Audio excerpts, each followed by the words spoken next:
আমি ওজোর সময় নাকের ভিতর পানি দিতে পারি না এবং পানি দিলে আমার ঠান্ডা জনিত সমস্যা হয়, তাহলে আমি কি করতে পারি?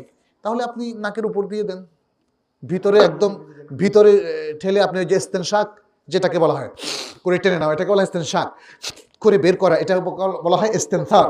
তাহলে আপনার ইস্তেনশাক আর ইস্তেনসার বাদ দিয়ে আপনি নাকে একটু পানি দিতে পারেন, কারণ নাকে পানি দেওয়া অনেক ওলামায়ে কেরামের মতে ওজুর রোকন, ফরজ। অনেকের মতে, অনেকে অবশ্য অধিকাংশ সুন্নাহ বলেছেন। তারপরেও আপনি এটা কেন বাদ দিবেন? একান্তই যদি দেখা যায় যে আপনি দিতে পারছেন না, দিলে আপনার মারাত্মক ক্ষতি হয়ে যাচ্ছে, তাহলে ওই জায়গায় শরিয়া আপনাকে বলবে যে তোমার দেওয়া লাগবে না।